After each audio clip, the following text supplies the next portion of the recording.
Coucou les chéris, coucou les goûts 5 étoiles et les gars 5 étoiles. Je suis ravie de vous retrouver aujourd'hui pour une nouvelle vidéo. Et bien, nous continuons notre série de recettes. Alors, notre recette d'aujourd'hui, c'est la chantilly au bissap ou la chantilly à la fleur d'hibiscus, ou si vous voulez notre crème au bissap ou à la fleur d'hibiscus. Alors pour faire ça, nous aurons besoin bien évidemment de bissap appelé plus exactement la fleur d'hibiscus. C'est une fleur que l'on sèche et qui donne une couleur rouge avec laquelle on peut fabriquer un jus, une boisson. Elle contient de l'acide aminé, de la vitamine A et C et c'est un antioxydant les filles. Franchement, pour ceux qui ont des problèmes de cheveux, de croissance, de sécheresse, la fleur d'hibiscus est vraiment l'ingrédient phare que vous devez adopter. Ensuite, nous aurons besoin de notre beurre de karité qui devient vraiment la star dans ces temps-ci dans mes recettes. Et donc, comme ingrédient phare aussi, l'huile d'olive qui n'est plus à présenter, qui fortifie et qui est un ingrédient principal pour la croissance des cheveux, et l'huile de coco pour donner du volume et aussi pour la croissance.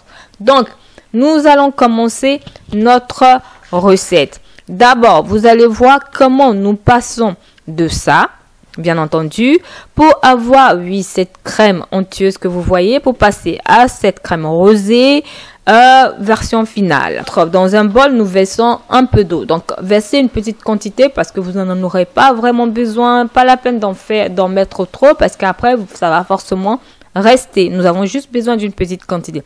Après, je mets juste, on va dire, une poignée de feuilles séchées d'hibiscus, voilà, dans l'eau, et j'attends quelques minutes et je fais un mélange. Donc je mets un peu de la vitamine E parce que je vais le conserver environ 24 heures. Donc c'est pour vous dire que c'est pas le même jour, vous allez préparer votre crème. Vous allez d'abord prendre la précaution que les fleurs d'hibiscus soient vraiment immergées dans de l'eau. Ensuite, pendant ce temps, le lendemain, bien entendu, je mets un peu de beurre de karité à feu doux. Franchement, à feu doux, j'ai juste besoin que le beurre de karité puisse fondre normalement. Comme vous pouvez le voir, après un moment, ça chauffe, mais pas en excès. J'ajoute de l'huile d'olive. Donc, je mets de l'huile d'olive pendant que le beurre de karité est en train de fondre. Là, j'en mets 2 cuillerées, suivi de mon huile de coco. J'en mets aussi 2 cuillerées. Donc, voilà.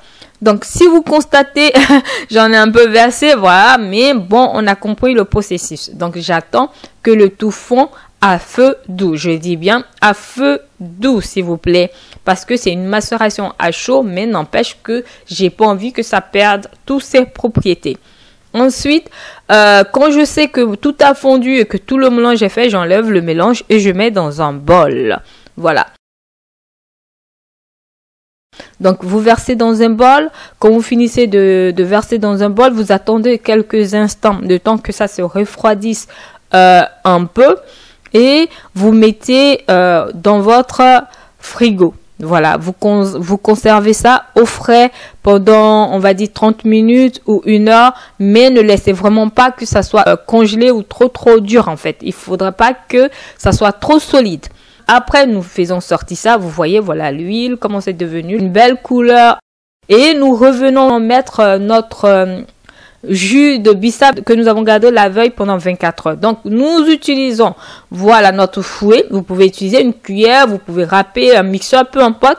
Mais vous tournez votre beurre de karité et au fur et à mesure, vous mettez une petite quantité de votre jus.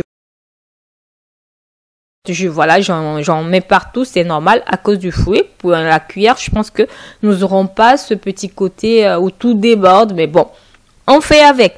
Donc vous mélangez. Il s'est trouvé que moi, le bol que j'avais utilisé, il est petit, voilà, pour faire ma manœuvre. Du coup, je change de récipient et ce récipient vous permettra à vous aussi de mieux voir. Donc, je continue de faire, de battre.